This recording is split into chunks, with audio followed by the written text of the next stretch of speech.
Waffle, waffle. That was the scathing verdict from Richard Tice, the Reform UK leader, as he unleashed a fiery tirade against Kemi Badenoch's much-anticipated immigration speech. Delivered at Westminster's Centre for Policy Studies, Badenoch's address was supposed to mark a turning point for the Conservative Party on one of the country's most pressing issues.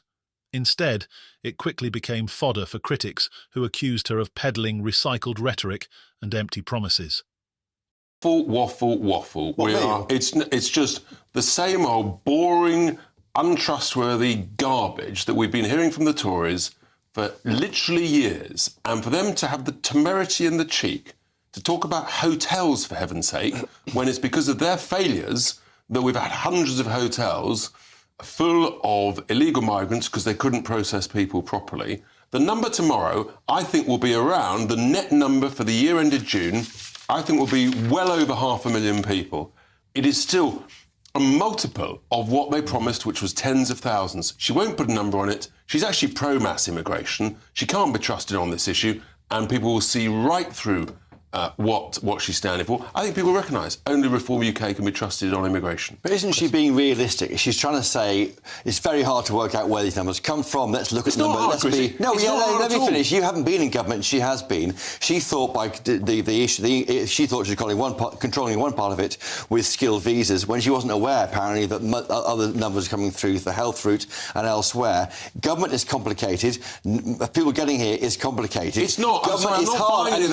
You've got easy solutions which aren't actually practical. It's actually very simple. If she's in government and she claims she's an engineer that's competent, then she should have studied the form, she should have studied the policies that were put in place by Priti Patel, which was basically open borders, mass low-skilled immigration, and including mass dependencies on dependents for students and the like. All of this was completely predictable. What's your policy? Is it one in, one out? Our policy basically is net zero immigration. It's the only net zero we do want. That will never work, because you know jolly well that the complaints about a shortage of people getting in. All these people bleating and whining, saying it'll never work. Do you know what? Maybe actually you have an ambition and you go out and achieve it. And you do it with people who've run businesses, made things happen and get stuff done. That's who we are at Reform UK. It will work. You've just got to have courage. Are you worried, though? She's going after your votes for this speech. Of course she is. She's going after our votes, but our votes are not going back to her because they know they've heard it all before. Can't be trusted.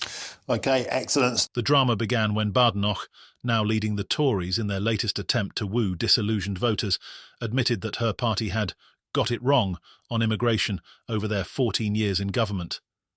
She acknowledged that the Conservatives' failure to control immigration had left public services strained and social cohesion fraying. Despite this admission of guilt, her solution sounded eerily familiar. Promises of a strict numerical cap on migration and reviews of key legal frameworks such as the European Convention on Human Rights, ECHR, and the Human Rights Act. Yet these declarations were met with scepticism, not just from her political opponents, but also from those within her own party and the wider public. Crucially, Badenoch avoided providing specific numbers or timelines for her proposed caps, a glaring omission that left many wondering whether this was merely another Conservative bluff. Richard Tice was the first to capitalise on the apparent shortcomings. In a fiery segment on GB News, he didn't hold back. "It's the same old boring, untrustworthy garbage we've heard from the Tories for years," he fumed. "She's actually pro-mass immigration, despite what she says. The public won't be fooled by this waffle." Tice went on to lambast the Conservatives for their handling of migrant accommodation, particularly the controversial use of hotels to house asylum seekers. "It's because of their incompetence that we've got hundreds of hotels filled with illegal migrants. They've failed to process these people properly, and now they have the cheek to talk about fixing the mess they created." This wasn't just a one-man crusade. GB News star Martin Daubney joined the chorus of criticism, describing Badenoch's performance as damage limitation rather than genuine leadership. "My jaw was on the floor listening to her," Daubney remarked. "This isn't a strategy, it's spin, plain and simple."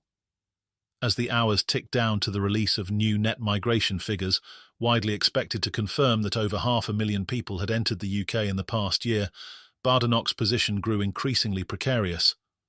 Reform UK's relentless critique resonated with a public frustrated by years of unfulfilled promises. Nigel Farage, the former UKIP leader, poured more fuel on the fire, pointing out that the Tories had failed to deliver on immigration pledges in every manifesto since 2010. Why should anyone believe them now? He asked pointedly. But it wasn't just the opposition piling on. Behind the scenes, murmurs of discontent were emerging from within the Conservative Party itself. A senior MP, speaking on condition of anonymity, questioned whether Badenoch's rhetoric could genuinely sway voters. This might shore up the base, but the general public wants action, not more platitudes, they warned.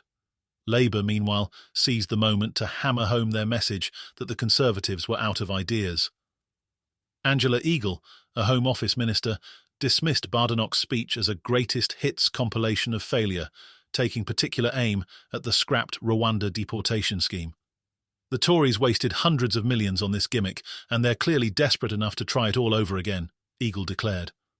For her part, Badenoch attempted to remain composed in the face of mounting criticism. She insisted that her proposed cap would be different from past efforts, promising a comprehensive plan that would explain exactly how the government would meet its targets.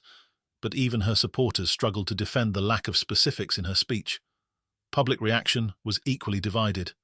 Social media lit up with commentary, ranging from cautious optimism to outright derision. One user tweeted, "Admitting the Tories got it wrong on immigration is a start, but it means nothing without a clear plan." Another added, "Badenoch is just another Tory, promising the moon while delivering nothing." As the controversy raged, a surprising figure entered the fray, Jacob Rees-Mogg. The former business secretary, now starring in his own Discovery Plus reality series, Meet the Rees-Moggs, weighed in with his trademark mix of wit and detachment.